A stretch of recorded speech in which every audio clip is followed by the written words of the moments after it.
I'm Ben, and I'd love to say I've got life all figured out, but right now, I'm parked in my car, staring blankly at the steering wheel like it's hiding some truth I'm too afraid to face. Maybe it is. Because after what happened this morning, I can't go home, not after catching a glimpse of a reality that's been clawing at my mind for months. But to understand what brought me here, you've got to know where I started. I used to be an athlete, football, track, you name it. Being in shape was my identity. Fast forward to today, and that version of me feels buried under a pile of work, stress, and the never-ending demands of life. These days, I'm managing a team of engineers at a tech company, and yeah, I've worked my ass off to get here. But somewhere between all those late-night meetings and impossible deadlines, I let the one thing that defined me slip away. Meanwhile, my wife, Sarah, picked up where I left off. About a year ago, she joined this high-end gym and dove headfirst into fitness. I was happy for her, even proud, until everything started changing. And I'm not talking about a few moody arguments. I'm talking about something that makes my gut churn, something that's about to explode and take my whole world down with it. Trust me, you're going to want to hear this to the end. She began training with a couple of personal trainers, Zach and Eric, and let me tell you, they were all she talked about. Every night, she'd come home lit up like a Christmas tree, raving about how hard they pushed her and how incredible each session was. At first, I shrugged it off, figured she was just excited. But when I suggested we hit the gym together, like old times, she shut that idea down in a heartbeat. Way too quickly. Ben, it's not that kind of gym, she'd said, her tone sharp with frustration. You wouldn't like it. And that was that. Conversation over. But it wasn't over, not for me. It stuck with me, gnawing at the edges of my thoughts late into the night. I'm not the type to get paranoid, but this was different. I started noticing the small stuff, how she'd rush to the shower the second she stepped through the door, how her phone would always be face down on the kitchen counter. And then there were those marathon gym sessions, 2 hours, sometimes even longer. It just didn't add up. So, this morning, after dropping the kids off at school, I made a decision, I'd follow her. Yeah, I felt like an idiot, playing the role of a private eye in my own marriage, but what other choice did I have? My gut was screaming that something wasn't right. I parked across the street from the gym, keeping a safe distance. I watched her walk in, looking way too at ease. She was grinning ear to ear when she greeted Zach and Eric, and the way they lit up when they saw her, yeah, something definitely felt off. They didn't treat her like just another client, they treated her like she was something more. Their hands lingered when they touched her, guiding her through stretches, adjusting her posture. It wasn't professional, nowhere near it. I felt my stomach twist into a tight knot, the kind that hits you when you know everything's about to come crashing down. I just sat there, my heart hammering against my chest, staring from the safety of my car, but too paralyzed to make a move. I couldn't even tell you how long I stayed there, frozen by what I was seeing. It felt like the ground was crumbling beneath my feet, and all I could do was watch, helpless, like being stuck in slow motion as the world collapsed. It was like watching a train wreck unfold, knowing the disaster was coming, yet powerless to look away. Zach and Eric were practically glued to Sarah. They weren't just coaching her through a workout, they were flirting, laughing, leaning in way too close. It wasn't just the casual brushes of their hands or the way they lingered on her lower back, guiding her through a squat. It was the way they looked at her, the secret little grins they shared, like they were all in on some private joke I'd never be able to understand. My stomach churned. I gripped the steering wheel so hard, I thought it might snap. A million thoughts tore through my mind, each one worse than the last. Were they screwing her? Had this been going on for months? Before I knew it, I couldn't sit still any longer. I needed to know, right now. I flung the car door open and slammed it shut behind me. My head was spinning, but my legs were on autopilot. The next thing I knew, I was striding into the gym, laser-focused on the spot where they were standing. The moment they spotted me, I could feel every eye in the place shift in my direction. Sarah's face went ghost white when she saw me, like she'd just been caught red-handed. Zach and Eric both straightened up, their easy, relaxed demeanor evaporating in an instant. "What the hell is this?" I demanded, my voice coming out louder than I meant. Sarah shot me a look that could have cut through steel. "Ben, what are you doing here?" "I should be the one asking you that," I fired back. "You've been acting all shady for weeks, and now I catch you here with these two." I jerked a thumb in Zach and Eric's direction, who were standing there, suddenly looking a whole lot less cocky. "I'm not an idiot, Sarah. This isn't just a workout." Her eyes narrowed, but she snapped back with her usual quick defense. "You're making things up, Ben. You're blowing this way out of proportion." "Am I?" I took a step closer, ignoring the curious looks from the others around us. "I see how they touch you. That's not normal. That's not how a trainer should act." Zach, cocky as ever, stepped up, his hands raised in a mock placating gesture. "Whoa, man, relax. We're just trainers. Nothing's going on here." Everything in me wanted to sock him in the jaw, but I forced myself to hold back, my fists clenched so tight my knuckles ached. "Bullshit. You think I can't see what's going on? I see how you act around her." Eric, the quieter of the two, didn't utter a word, just stood there, looking like he wished he could melt into the floor and disappear. Sarah stepped in between us, her voice dropping to a low, sharp whisper as she tried to keep the situation from escalating. "Ben, you need to stop. You're making a scene. There's nothing going on here." But the way she said it felt hollow, empty. The seed of doubt had already taken root in my head, and no matter what she said, I couldn't unsee what I'd just witnessed. "We're going to talk about this at home," I muttered, not wanting to draw any more attention. But it didn't matter. The damage was done. I turned around and walked out, my heart pounding like a drum, my head spinning with a storm of anger and confusion. The drive back home was a complete blur.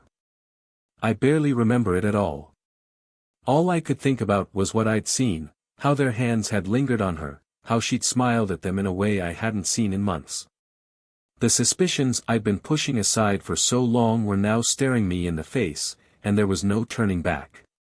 When Sarah finally came home that night, the tension was so thick, it felt like the whole house was holding its breath. The kids were already tucked in, and the place was eerily quiet, like it was waiting for the storm to break.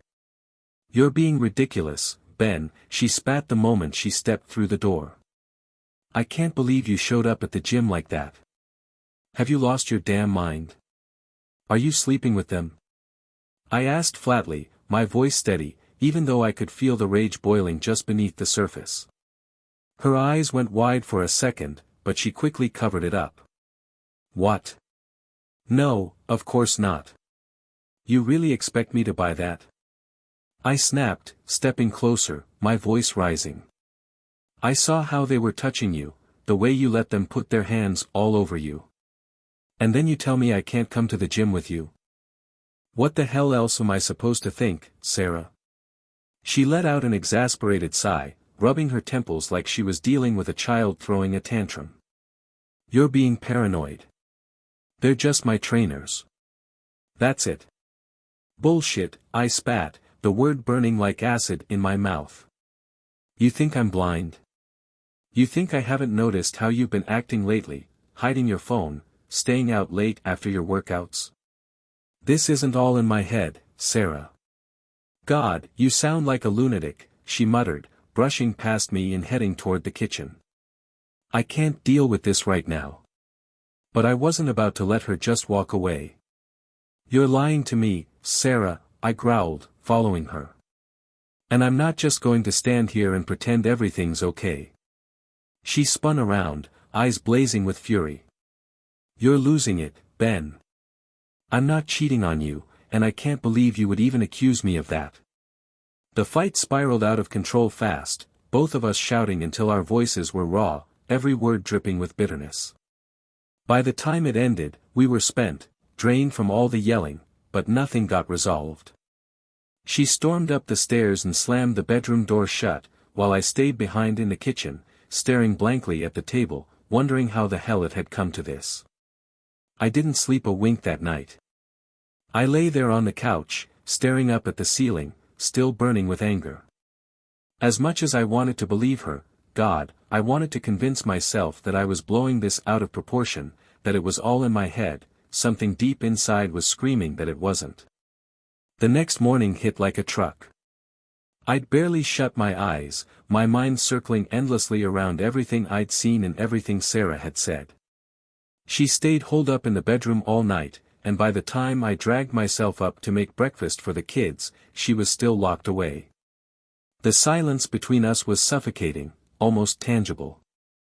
But I pushed through it, plastering on a smile for the kids' sake. They didn't have a clue about what was bubbling under the surface or why their dad looked half dead while flipping pancakes. I drove them to school, trying to keep things as normal as possible, but that thick tension kept gnawing at me. Every stoplight felt like an eternity, every red light just a minute lost when I needed answers. I thought about skipping work, but I figured I'd save that time for when I'd really need it, when I could catch Sarah completely off guard. After dropping the kids off, I just sat in the car for what felt like forever, staring blankly out the windshield. The fury from the night before had dulled into a heavy, nagging suspicion. Part of me felt guilty for doubting her, but that image of Zach and Eric, their hands lingering on her body, played over and over in my head like a nightmare on repeat. I didn't care how often she insisted I was being paranoid, that gnawing feeling wouldn't let go. I had to know. Around lunchtime, I decided to go back home. I didn't text Sarah to let her know I was on my way, she didn't deserve the heads up. My heart hammered as I pulled into the driveway, wondering if she'd even be there or if she'd already slipped out somewhere. The house was deathly quiet when I stepped inside, the kind of stillness that feels unnatural, like it's bracing for something to shatter. Everything felt off. The first thing that caught my eye was the kitchen, a mess. Dishes, glasses, and takeout containers were scattered all over the counter. That was strange. Sarah was a stickler for keeping the kitchen spotless, almost to a fault. A cold knot formed in my gut as I took it all in. Something wasn't right. And then I saw it, my liquor cabinet.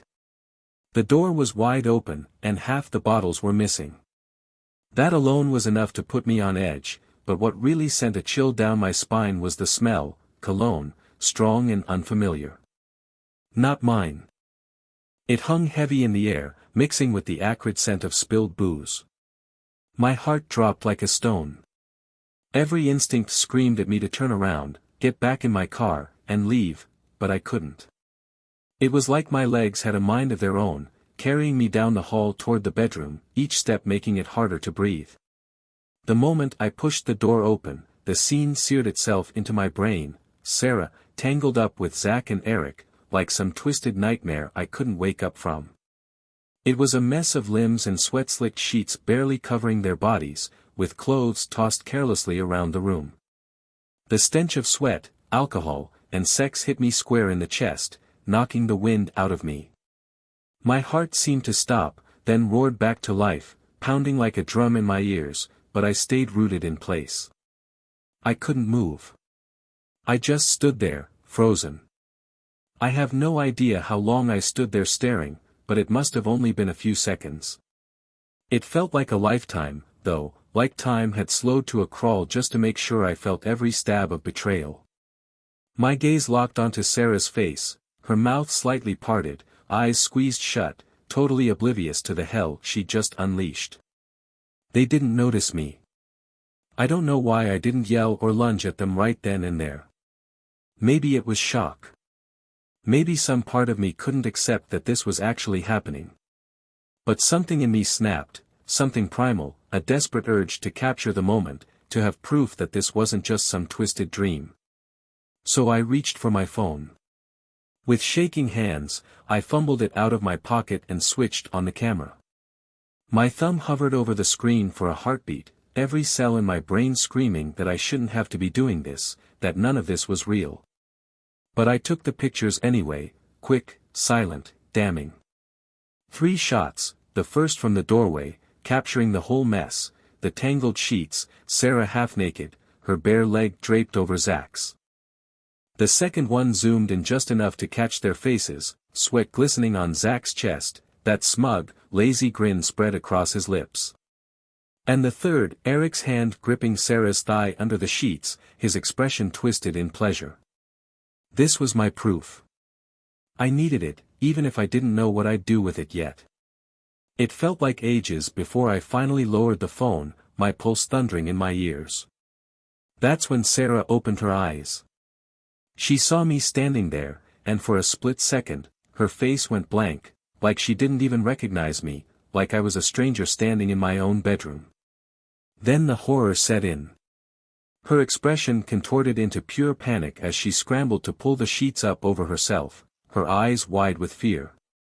"Ben," she choked out, her voice barely a whisper. Zach and Eric bolted upright, their faces morphing from confused to terrified in an instant. They stumbled around, grabbing at their clothes, tripping over each other in their frantic scramble to get dressed.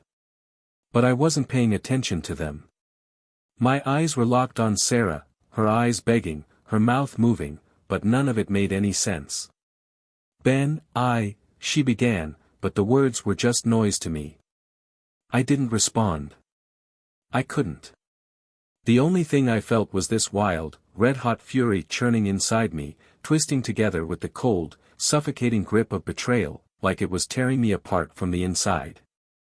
Zach, the smug son of a bitch, tried to stand, holding his hands out in some half-assed attempt to calm me down, like I was the one overreacting. "Hey, man, look, it's not what it looks like." But his voice, his goddamn voice, was like tossing a match into gasoline. Before I even realized what was happening, I was on him. In 3 quick strides, I crossed the room and grabbed him by the front of his shirt. I yanked him off the bed and slammed him to the floor. The solid thud of his head hitting the hardwood satisfied something raw and primal inside me.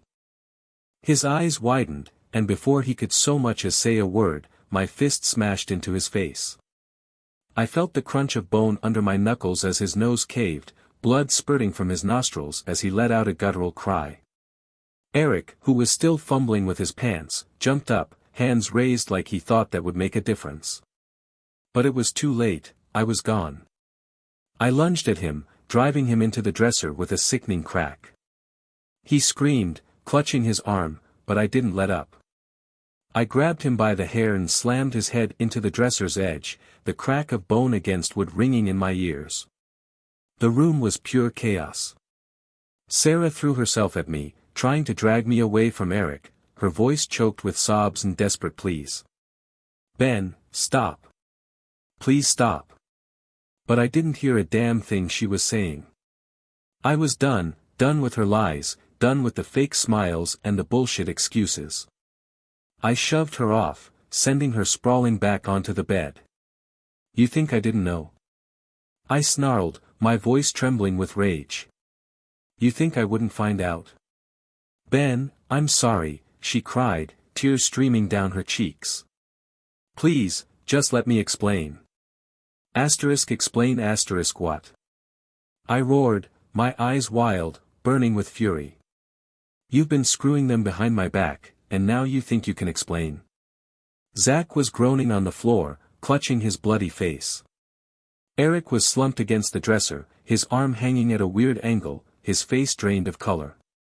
I grabbed my phone off the dresser, staring down at the photos I'd snapped, the undeniable proof that would be the final nail in the coffin of our marriage.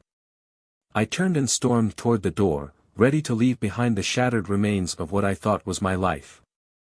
But then I heard Sarah's voice again, and this time, something was different. She wasn't sobbing anymore. There was a chill to her tone that stopped me dead in my tracks. "You're not going anywhere, Ben." I turned around slowly, my pulse still hammering in my chest, but something else crawled up my spine now, something darker, something that made my skin prickle. Sarah stood by the bed, her chest heaving, face streaked with tears. But her eyes, they were different. The fear and panic were gone, replaced by a look I didn't recognize. This wasn't the woman I'd been married to for 10 years. She looked like a stranger. Behind her, Zach was still writhing on the floor, clutching his broken nose, and Eric, slumped against the dresser, wheezed with every shallow breath. But she didn't so much as glance at them. "What the hell are you talking about?" I demanded, my voice rough with anger. Sarah took a step closer, her gaze narrowing to slits. "You think you can just walk out after what you did?" she hissed. "After you assaulted them?" I stared at her, dumbfounded. "You're the one screwing around behind my back, and now you're trying to make this my fault. You broke into our bedroom, Ben," she said, her voice chillingly calm, every word precise and deliberate. "You attacked my trainers. I already called the cops." For a second, I thought she was bluffing. This was the same woman who'd been sobbing, pleading for forgiveness just moments earlier. But when I noticed the phone in her hand, the look on her face, I knew she wasn't bluffing. She meant it. "What the hell did you just do?" I muttered, a cold dread settling deep in my gut. Before I could move, I felt something smash into the back of my head, hard. My vision exploded with stars, and I stumbled forward, trying to stay on my feet. Eric, the one I'd just driven into the dresser, had somehow pulled himself up and grabbed the first thing he could reach, a heavy lamp. Pain shot through my skull, and before I could catch my breath, I felt their hands on me, him and Zach, grabbing at my arms, their grips like iron as they shoved me down onto the floor. And then I heard the sirens, loud, piercing, slicing through the tension in the room like a knife. My heart dropped into my stomach. This wasn't just a bad dream anymore. This was real. Zach and Eric hovered over me, panting from the effort of holding me down, both of them looking shaken and pale. Sarah's eyes darted to the window, then back to me, her face completely blank. A part of me thought she'd panic, scramble for a way to twist the story, to make it all make sense, but she didn't. She stood there as calm as if she'd rehearsed this whole thing 1,000 times in her mind. Red and blue lights flashed through the window as the patrol car pulled up outside. Just minutes later, the front door burst open, and 2 cops rushed in, guns drawn, scanning the chaos. The taller officer, built like a linebacker, his face set in a stern frown, locked eyes with me, disheveled, bloodied, pinned to the floor.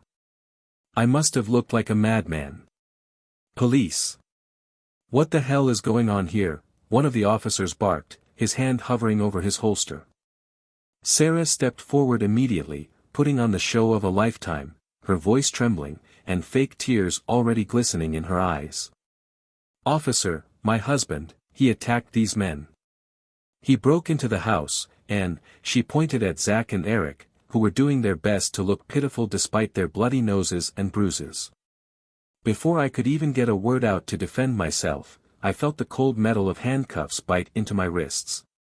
My head was still spinning from the pain, and my body felt too weak to put up any kind of resistance as they yanked me up off the floor.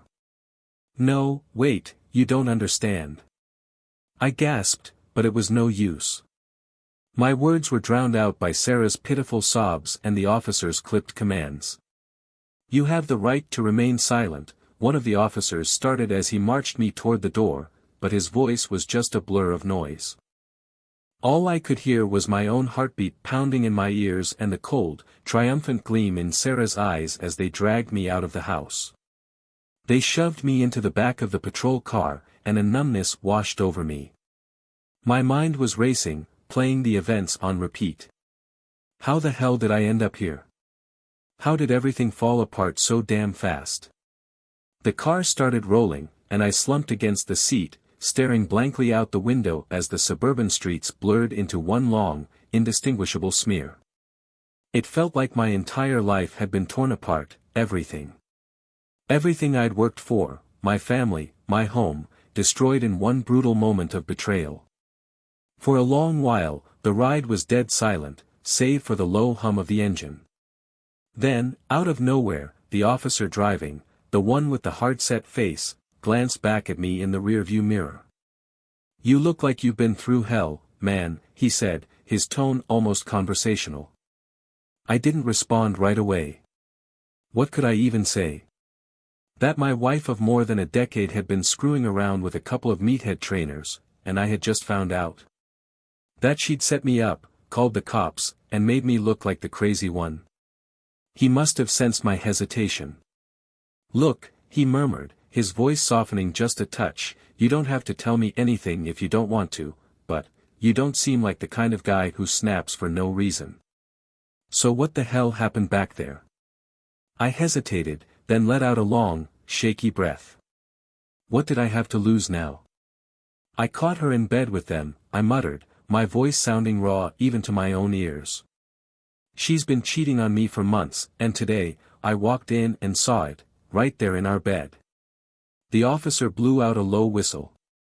"Damn, that's rough." "You have no idea," I muttered, shaking my head slowly. "I walked in on her with two of them, trainers from her gym. And when I called them out, well, you saw how it turned out. They were trying to paint me as the crazy one." For a moment, the officer didn't respond. He just kept driving, the silence between us growing heavier by the second. Then, he let out a long, weary sigh, his shoulders sagging slightly. "Can't say I know exactly what that feels like," he said quietly, his voice thick with some buried pain. "But, 4 times. 4 marriages, all gone the same way. None of them could handle me being gone so much, working those late shifts, taking on too many cases. They all said they understood what they were getting into when we got married, but in the end, each one of them found someone else." I blinked, caught off guard by the confession. I never expected him to relate to my situation, much less open up about his own. "Every single one of them cheated," he continued, his voice raw with the bitterness of old wounds. "First one hooked up with some guy she worked with. Second wife. Personal trainer, just like your Sarah. By the time I was on my 4th marriage, I was numb to it, just waiting for it to happen again." I stared at the back of his head, stunned into silence. What could I possibly say to that? "I get it," the officer murmured, his voice softening, almost like he was talking to himself. "I know what it's like to have your whole life shattered. To come home thinking everything's fine, only to find out you've been living a lie." We rode in silence for a few minutes, the weight of his words pressing down on me. But, strangely, I felt something else, too, a tiny flicker of relief. It was the first time since this nightmare began that someone truly understood what I was feeling. "Listen," the officer said after a long pause, his tone cautious. "I'm not supposed to say this, but I don't think you're the bad guy here. Sounds to me like you were pushed to your breaking point. And given what you walked in on, I can't say I blame you for snapping." He glanced at me again in the rearview mirror, his eyes narrowing. "I'm going to write this up in a way that gives you a fighting chance. You shouldn't have your whole life ruined over this." I could hardly believe what I'm hearing. "You'd really do that for me?" I asked, my voice barely a whisper. The officer shrugged. "I've been in your shoes, man, more times than I care to admit. Yeah, you lost it, but considering what you walked in on, I can't say I wouldn't have done the same. Just, keep your head down for now, all right? Let me handle the rest." The rest of the ride to the station passed in a blur. Neither of us said another word. But when we finally pulled up outside, something shifted inside me. I wasn't completely alone in this mess. For the first time since everything had fallen apart, someone was in my corner.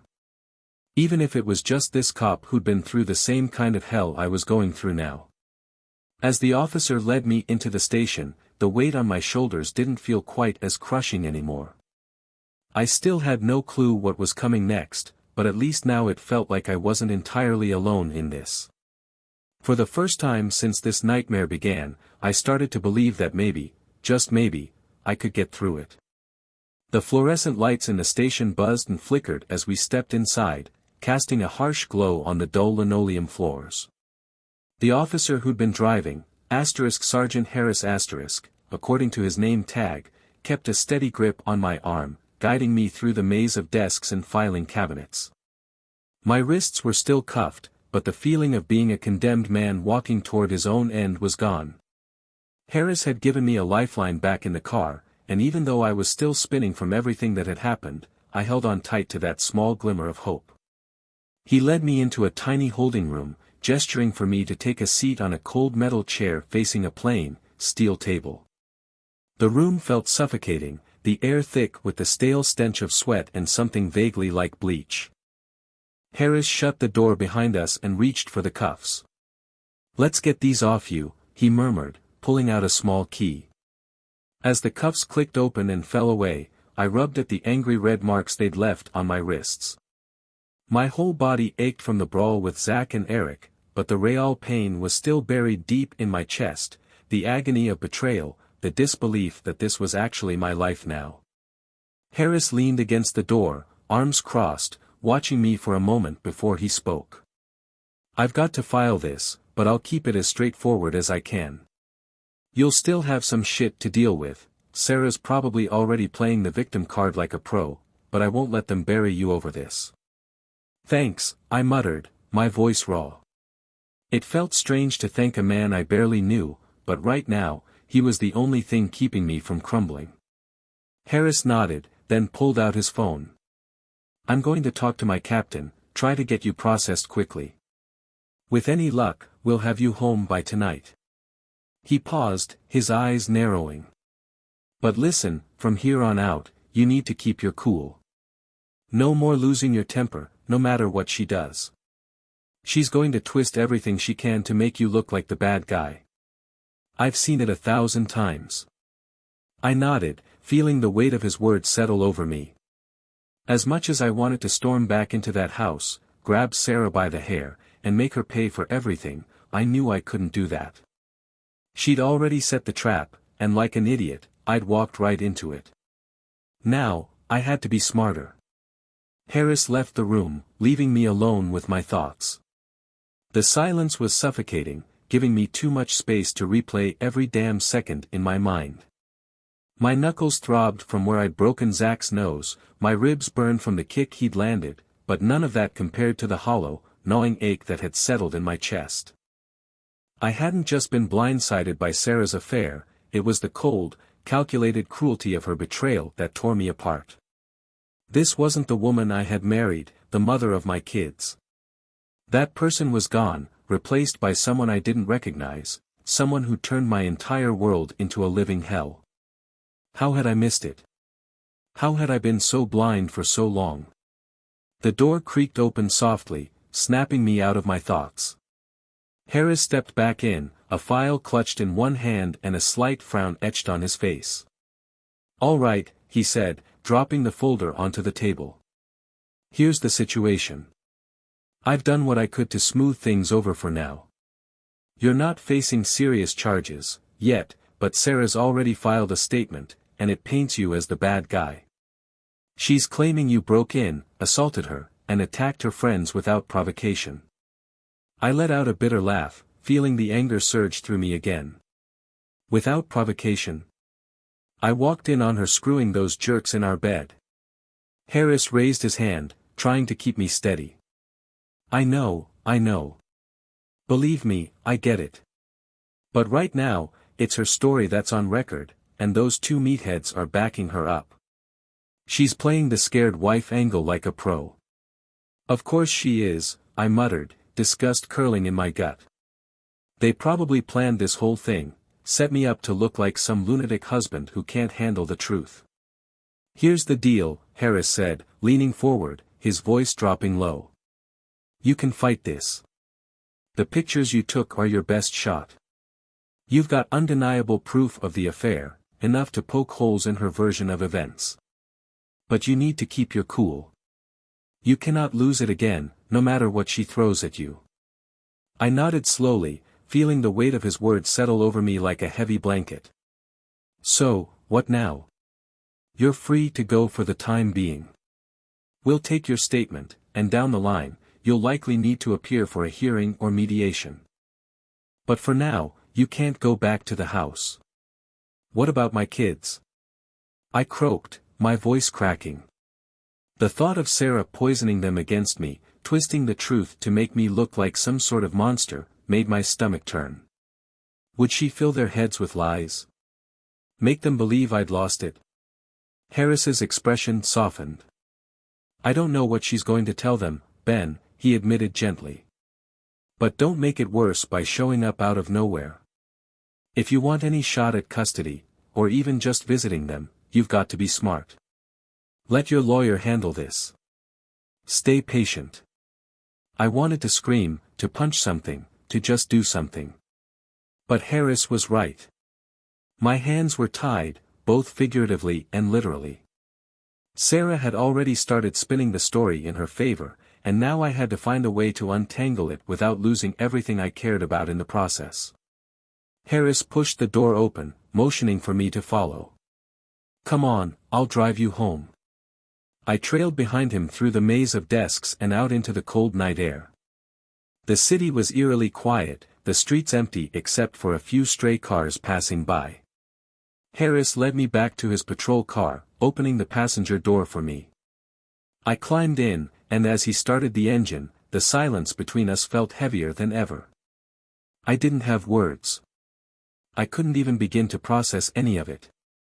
All I could see was Sarah's face as they dragged me out of my own home, cold and calculating. This is what she wanted. She wanted me gone, and she'd found the perfect way to make it happen. After a few minutes of heavy silence, Harris finally spoke up. You know, he said, his eyes fixed straight ahead on the dark road, I'm not sure if this'll help, but every time one of my marriages fell apart, I thought it was the end. Thought I'd never make it through. But somehow, I did. I glanced over at him, surprised by the openness in his tone. For divorces, he continued, a wry, bitter smile pulling at the corner of his mouth. Each one more brutal than the last. But you know what? I made it out the other side. You will, too. Maybe not right away, but you'll get there. I didn't respond. I didn't even know how to respond. But something in the way he said it, maybe the raw honesty, made me believe him, if only for a moment. When the car rolled to a stop outside a rundown motel, Harris cut the engine and turned toward me. This is where you'll stay tonight, he said. I'll call ahead and cover the first night for you. After that, you're on your own. I swallowed, nodding slowly. Thanks. For everything. Harris gave me a small nod back, his face tightening with resolve. Keep your head on straight, Ben.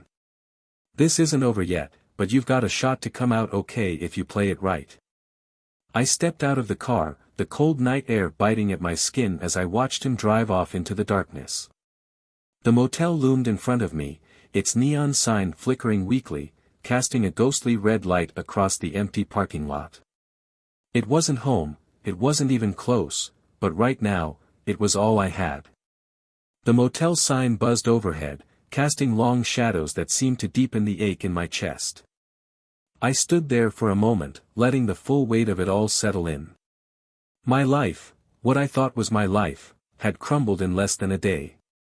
Sarah had turned the whole situation upside down, twisted every fact, and now I was the one left standing alone in front of a crummy motel while she stayed back in the house we'd built together. And the worst part? My kids were probably asleep in their beds right now, completely unaware of the kind of person their mother really was. With a heavy sigh, I forced myself toward the entrance, each step a reminder of the day's chaos. My ribs ached from Zach's kicks, my head throbbed from the lamp Eric had swung at me, all painful reminders of just how far things had spiraled out of control. The adrenaline had long faded, leaving me with nothing but the cold, hard truth staring back at me. Inside, the motel clerk barely glanced up from his TV as I shuffled in.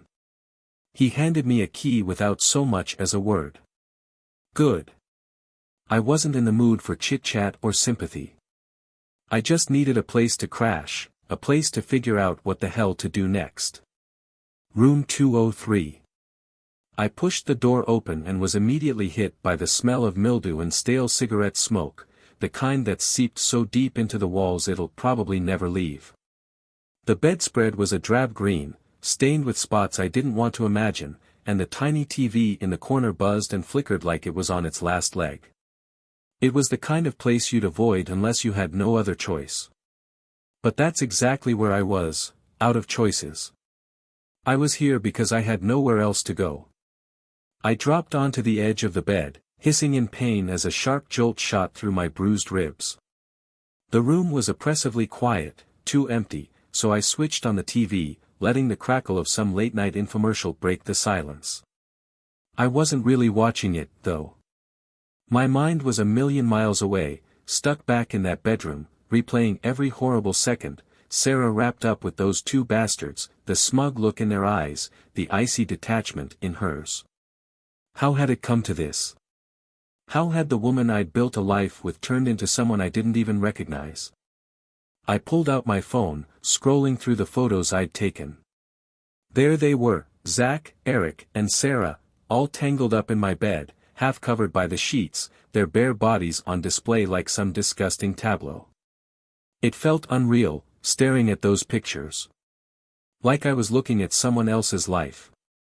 But I wasn't. This mess was mine. This was my reality now. I stared at the photos for what felt like forever, my fingers trembling as I scrolled through them over and over again, proof of her betrayal, evidence of what she'd done. But what could I really do with them? Sure, they'd help in court, but it wasn't enough. I needed more than just legal retribution. I needed her to feel what I was feeling, to understand the devastation she'd left behind. A knock on the door yanked me out of my thoughts. I froze, half expecting it to be Sarah, or worse, Zach and Eric coming to finish what they started. But when I peered through the peephole, I saw Harris standing there, holding a small paper bag. I opened the door, genuinely surprised. "What are you doing here?" Harris gave a small shrug, stepping inside and holding up the bag. "Brought you something to eat. Figured you haven't had much since, everything." He glanced around the dingy room with a grimace. "This place is worse than I thought. You holding up okay?" I sat back down on the bed, feeling the old springs creak and groan under my weight. "I don't know," I admitted quietly. "Feels like I'm barely keeping it together." Harris nodded, pulling up the lone chair in the room and sitting across from me. He reached into the bag and handed me a sandwich and a bottle of water. "You've been through hell, Ben, and I'm not gonna lie, it's not over yet. But you'll get through it. Just gotta keep your head on straight." I tore into the sandwich wrapper, realizing then just how empty my stomach felt. I hadn't eaten a single thing since breakfast, and now the hunger hit me hard. I took a bite, the dry taste of deli meat and mustard doing little to satisfy, but at least it was something. "Do you have kids?" I asked quietly. I hadn't really planned on asking, but it just slipped out. I guess I needed to know more about Harris, the man who seemed to understand the darkest parts of what I was going through. He leaned back in his chair, his gaze drifting off somewhere far away before he nodded slowly. "Yeah, I got 2 daughters. They're grown now, living with their mom, my second ex-wife. I don't see them much." I could hear the hurt buried in his voice, even though he was trying hard to cover it up. "Is that why she left? Because of your job?" Harris let out a bitter laugh, shaking his head. "Partly, yeah, but it wasn't just that. I was hardly there," he continued, his eyes fixed on the dingy motel walls. "The long hours, the late nights, it all added up. She said she understood, said she could deal with it, but in the end, it wasn't enough. She found someone else. They always do." I didn't say a word. I just sat there, staring at the floor, feeling the weight of every single word he spoke. It was a story I knew too well, one I was living through in real time. The demands of work, the slow drift apart, until one day you look up, and it's all gone. I thought I was doing the right thing, Harris murmured, his voice almost a whisper. Working hard, putting food on the table, providing for my family. But all those hours I spent away, someone else slid right in and took my place. By the time I realized what was happening, it was already too late. I swallowed hard, pushing the half-eaten sandwich aside. That's what happened to me, isn't it? I muttered, my voice low and rough. I was working, trying to keep everything together, and she found someone else. Harris looked straight at me, his expression grim but somehow gentle. Yeah, man, that's how it usually goes. But that doesn't mean it's on you. People like her, they make their own choices. You didn't drive her to this. She did it because she wanted to. I should have seen it coming, I whispered, my voice cracking under the weight of regret. You couldn't have known, Harris said firmly, his tone unwavering.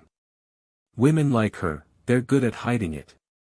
They'll twist things, make you feel like it's your fault, like you're the problem, but you're not. I leaned back, staring up at the water-stained ceiling. Harris was right.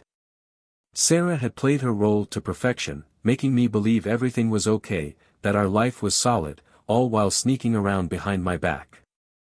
And now I was the one left standing in the wreckage while she got to play the victim. What do I do now? I croaked, barely able to get the words out. How do I even begin to fix this? Harris leaned forward, propping his elbows on his knees. First thing you do is get yourself a good lawyer.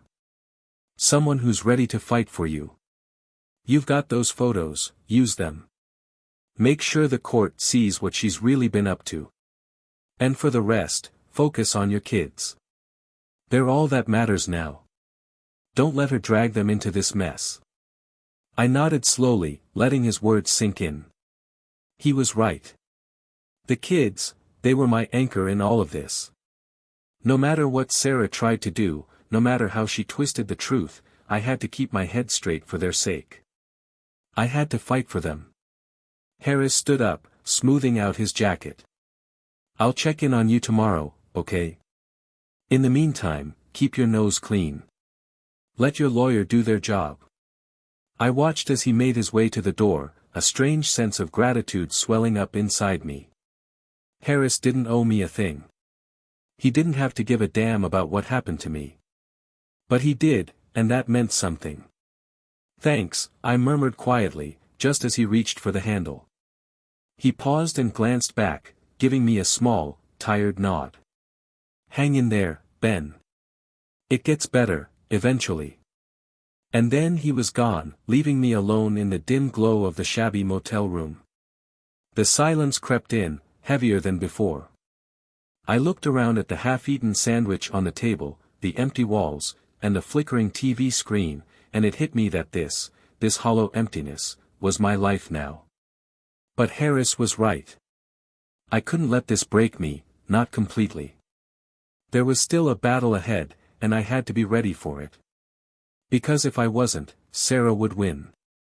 And I couldn't let that happen, not after what she'd done, not after everything. Everything I'd already lost. I didn't sleep a wink that night. The motel bed was lumpy and hard, but that wasn't why. Every time I closed my eyes, I saw Sarah tangled up with Zach and Eric, laughing, smirking, like the three of them were in on some cruel joke I never saw coming. My ribs burned from where Zach had kicked me, and my head still pounded from the blow Eric landed. But all of that was nothing compared to the pain that lodged itself deep in my chest. By the time the first light of dawn started creeping through the window, I'd already made up my mind. I wasn't just going to sit here and take it. Harris told me to play it smart, and I planned to, but I had to get something off my chest first, something they'd never see coming. Those photos I took, they were my ammunition, and I was going to make sure everyone saw them. The idea hit me as I stared at the images on my phone again, Sarah's betrayal captured in the act, frozen forever in those sordid pictures. They were more than just courtroom evidence. They were my way of taking back control, to shame her and those two pieces of garbage in the same way they had shamed me. I didn't care if it was petty or wrong. They had wrecked my life, shattered it into a million pieces, and I wanted them to feel every ounce of pain that I did. I wanted their perfect little worlds to implode just like mine had. I changed into the clothes I'd left in the back of my car, a faded hoodie, some worn-out jeans, and an old pair of sneakers, nothing that would make me stand out. I wasn't planning on getting caught. By the time the town started waking up, I was already parked outside a 24-hour print shop, waiting for it to open. As soon as the lights inside flickered on, I stepped through the door, barely glancing at the tired kid behind the counter. He looked like he couldn't care less about what I was up to, but I kept my head low anyway, determined not to draw attention. I'd already transferred the photos from my phone onto a USB drive, making sure no one could trace it back to me. Plugging it into the self-serve machine, I began the printing job. Seeing the images pop up on the screen made my stomach twist, but I forced myself to keep going. One by one, the pages slid out of the printer, sharp, glossy photos of Sarah with those two dirtbags. The sheets barely covered their bodies, and their smug faces stared back at me from each image. When I had a stack of about 50 pictures, I grabbed a plain black hoodie off the clearance rack near the register, something nondescript to help me blend in, then paid for everything in cash.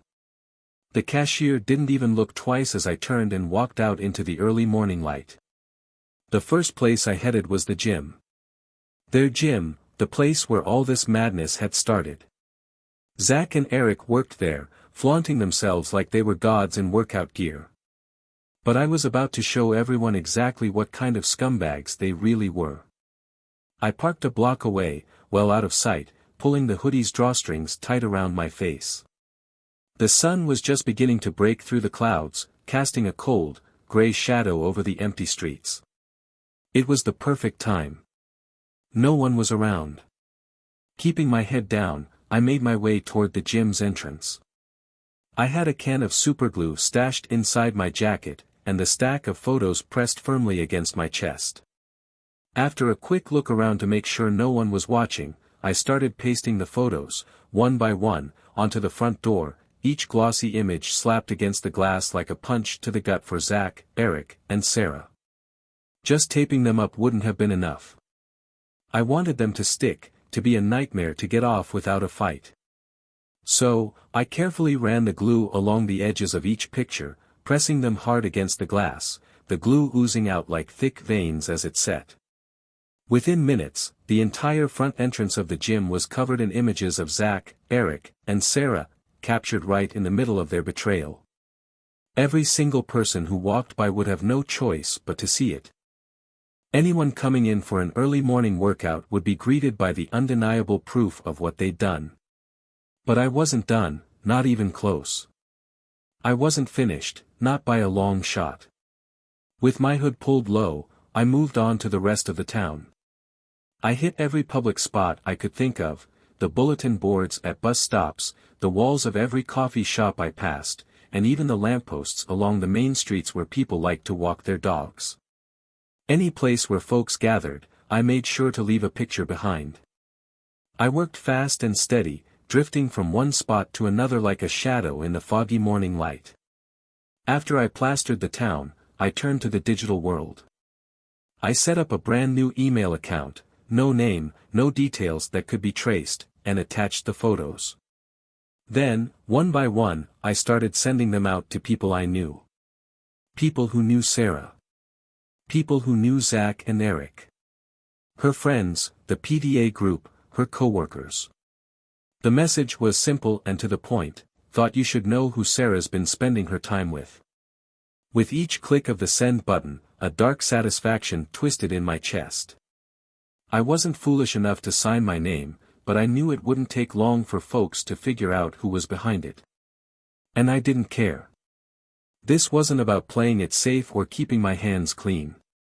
It was about making them feel exactly what I felt: shame, humiliation, the crushing weight of betrayal. I didn't stop there, though. I made sure to send copies to her family too, her parents, her sister, even that cousin she was always boasting about being so close to.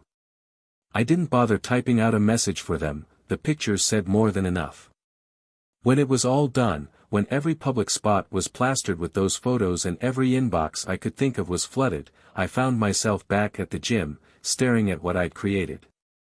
The sun was up now, and before long, people would start filling in for their morning routines. I could almost see them stopping in their tracks, eyes wide with shock at the sight of it all, those images covering the entrance and walls like some twisted art exhibit. There'd be no escaping it. I knew I'd crossed a line, but this wasn't about holding back. This was revenge, pure, unfiltered payback. Standing there in the crisp morning air, I didn't feel a shred of remorse. Only a grim satisfaction as I pictured their faces when they saw what I had done. Zach and Eric were about to lose more than just clients, they were about to lose their dignity.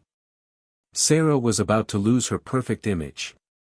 The carefully crafted life she'd built for herself, where she played the victim while secretly tearing me apart, was about to go up in flames. And I was going to be the one holding the match. I pulled my hood tighter and turned, heading back to my car, my heart thumping hard in my chest. As I drove away, the sight of those pictures stuck on the gym door stayed with me. It wasn't over, not by a long shot, but it was a beginning. The fallout hit faster than I expected. By noon, the whole town had seen the photos. Every gym member, every passerby, every person who knew Zach, Eric, and especially Sarah, they'd all gotten a good look at what had been happening behind closed doors. I could picture the chaos as the gym staff scrambled to tear the pictures off the door. The gossip and whispers that must have spread like wildfire through locker rooms, coffee shops, and office cubicles. I could only imagine how fast the news traveled once those images lit up everyone's inbox. The scandal took on a life of its own, spreading through the town like a brushfire. And I, sitting back and watching the destruction unfold, felt the twisted satisfaction of knowing I'd finally taken something back from her. But I knew deep down, this was just the beginning of the storm. But I wasn't sticking around to see the aftermath. By the time the town was buzzing with gossip and shock, I was already focused on my next move. That morning, I drove the kids to school, doing my best to keep my face calm and my tone steady. They didn't need to know, not yet. I wasn't ready to break their world apart until everything was lined up. Bobby, my oldest, sat next to me, his earbuds wedged in tight, completely clueless to the storm brewing around us. Jessica, my middle child, stared blankly out the window, her teenage moodiness keeping her wrapped up in her own world. And Sammy, my youngest, hummed to himself in the back seat, still full of that innocent energy that hadn't yet been touched by the chaos swirling around him. I dropped them off with a forced smile, waving as they disappeared into the building. As soon as they were out of sight, my face fell, the mask slipping away. There was no time to lose. My first stop was the bank. I was taking Harris's advice, lawyer up, play it smart. I'd already hired Julia, a no-nonsense attorney with a reputation for being ruthless. She'd taken on my case without blinking, her professionalism only tempered by a brief flash of sympathy when I explained what happened. Having those photos on my side gave me leverage, something she didn't waste any time using. The courts might not care much about cheating when it came to divorce, but reputation? Reputation mattered. And with Sarah's name dragged through the mud, Julia assured me we'd be able to negotiate something favorable. But this wasn't just about the divorce. I wasn't about to leave my kids behind, not with her, not after everything I'd witnessed. I needed to shield them, to get them out before Sarah could twist the story any further, trapping them in her web of deceit. And I had just the plan. When I walked into the bank, determination buzzed through me. I kept my hoodie pulled low, avoiding eye contact with anyone who might recognize me. My pulse was racing as I approached the teller, but I kept my voice calm and even. I need to withdraw from my joint savings account. It wasn't a request. The money in that account, *R* money, was going to be mine. Sarah didn't deserve a single dollar. She hadn't earned it. Every bit of that money was a piece of the life I thought we had, and now it was the lifeline that would get me and the kids out of her reach. The teller glanced at my ID, then started typing away at her computer. She looked up, curiosity flickering in her eyes. "How much would you like to withdraw, Mr. Johnson?" "All of it," I said, the words leaving my mouth without a shred of hesitation. Her eyes widened. "The full amount?" "Every penny," I confirmed, my voice firm. She stared at me for a beat, then glanced back at her screen. "That's a substantial amount, sir." "Are you absolutely sure?" "I'm sure," I cut her off, my heart hammering in my chest. I couldn't afford to waver now. Every second spent here was a second closer to Sarah finding out what I was doing. I want it all, and I want it in cash. For a moment, she just looked at me, then nodded and went to work. It took longer than I wanted, every minute stretching out like an eternity. But eventually, she returned with a stack of bills and a large, heavy envelope. I stuffed the cash into a plain duffel bag I'd brought along and walked out, the weight of it reassuring in my hands. I didn't look back. I headed straight for my car and threw the bag into the trunk. There was still more to do. With that taken care of, I picked the kids up early from school. Bobby looked confused, suspicion written all over his face. He was old enough to know something wasn't right. Jessica rolled her eyes and shot me a "what's the deal" look, while Sammy just bounced in his seat, excited by the surprise. "We're going on a little trip," I told them, forcing a smile that felt thin and shaky. I didn't want to lie, but I needed them calm. "A small adventure." Bobby narrowed his eyes, sensing something was off. "This doesn't feel like an adventure, Dad." I tried to keep my tone light, even as my mind raced.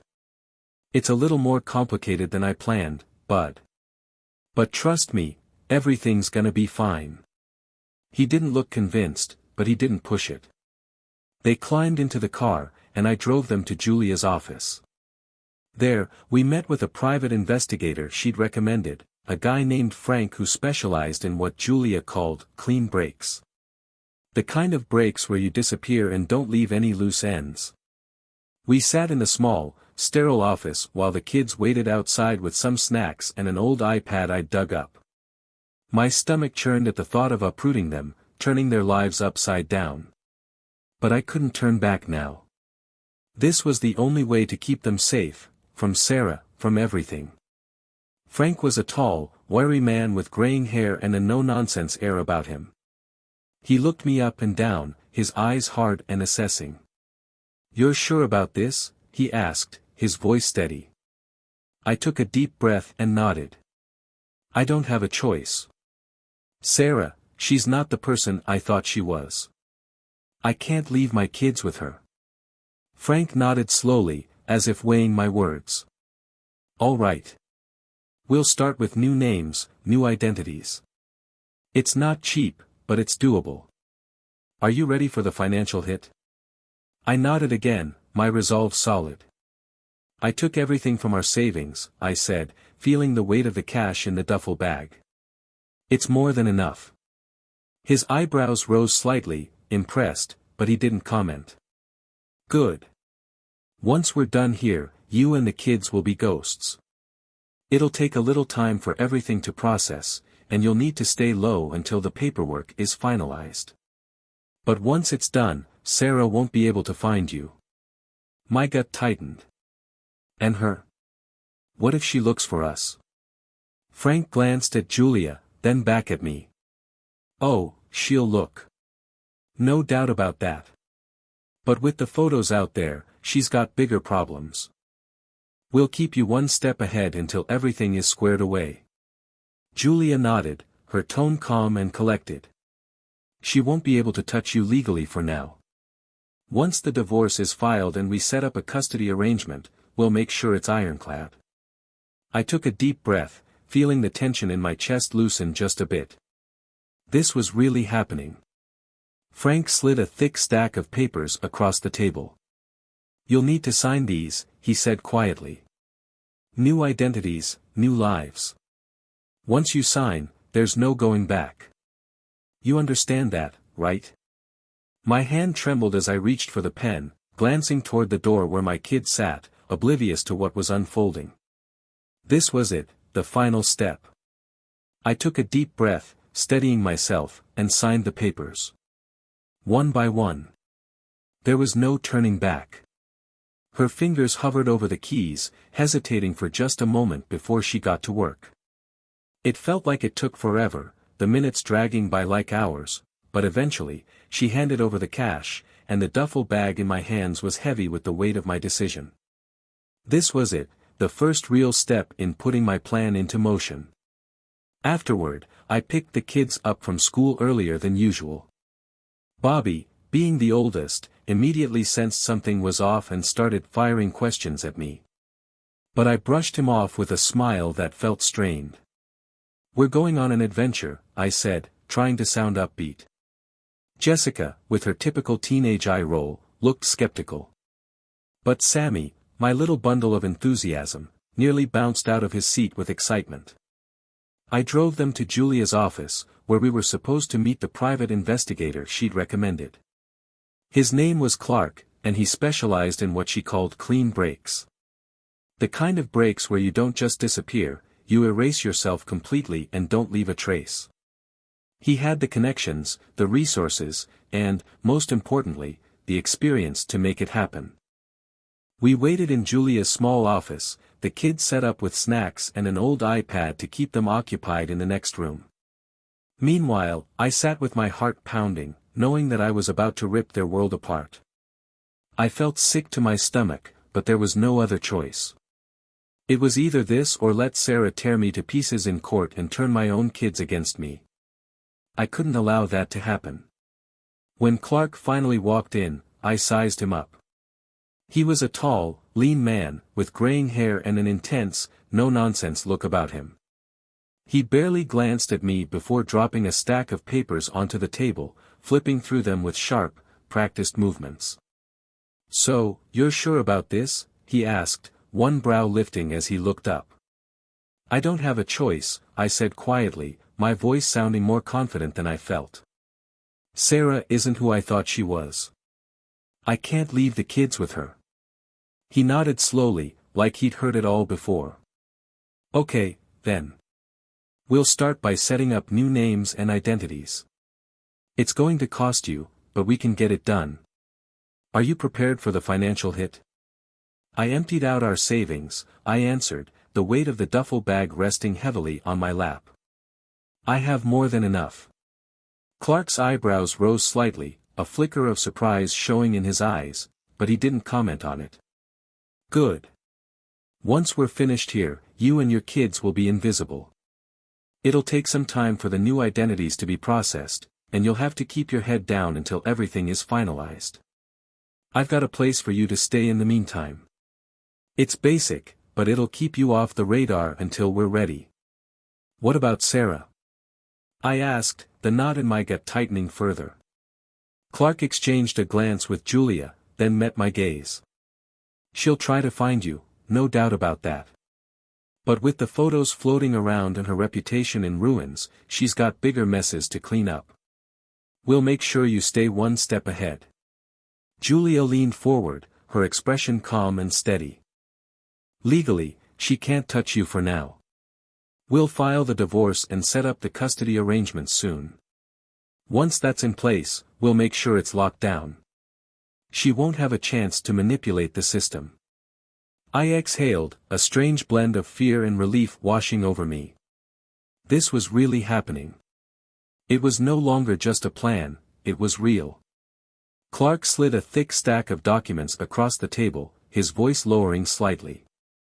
"You'll need to sign all of these. New names, new lives. Once you put your name on these, there's no going back. You're sure, right?" My hands trembled as I picked up the pen, my eyes darting toward the door where the kids were sitting, completely unaware of the life-altering decision I was making just a few feet away. This was it, the last step before everything changed. I closed my eyes for a moment, took a deep breath, and then started signing. One page after another. One signature at a time. There was no turning back now. I had to do this. For me, for my kids, for the chance to finally break free. With every line I signed, I felt a piece of my old life slipping away. And as terrifying as that was, a part of me also felt something I hadn't in a long time. Hope. Once I was done, Clark gathered the papers and tucked them neatly into a folder, his movements calm and practiced. That's it. From here on out, everything changes. I nodded, the weight of his words hitting me fully. Everything was about to change. For all of us. And there was no going back. Clark pushed a thick stack of documents across the table. You'll need to sign these, new identities, new lives. Once you sign, there's no turning back. Do you understand? I glanced at the door where my kids sat in the waiting area, completely unaware of how everything was about to change. This was it, the moment where the life I'd known for years would be erased with a few strokes of a pen. My hands trembled as I took a deep breath, then gripped the pen tightly and signed my name. The rest of the day passed in a haze. Clark had everything lined up, the fake IDs, the paperwork, and the temporary place where we'd lay low.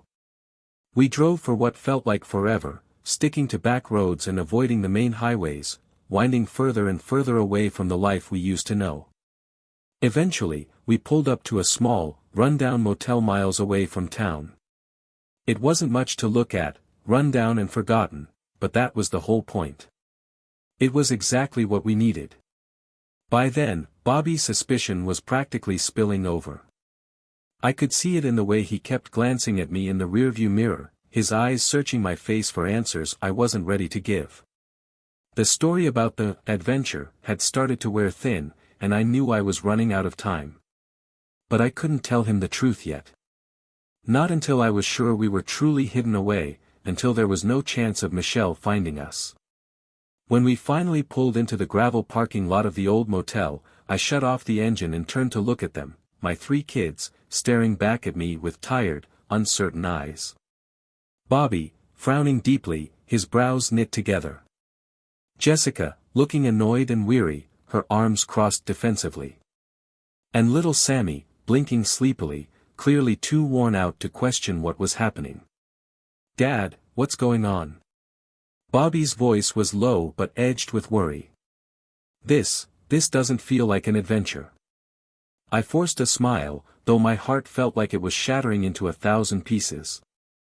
"It's a bit more complicated than I thought, Bud," I said softly. "But trust me, everything's going to be okay. I promise." He looked at me for a long moment, doubt and fear flickering in his eyes, but he didn't say anything else. He just sighed and unbuckled his seatbelt, stepping out of the car slowly.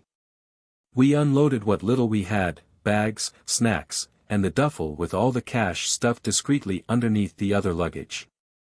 Together, we shuffled into the tiny, nondescript room, the air thick with exhaustion and confusion. As soon as we were inside, I locked the door behind us, turning the deadbolt with a sense of finality.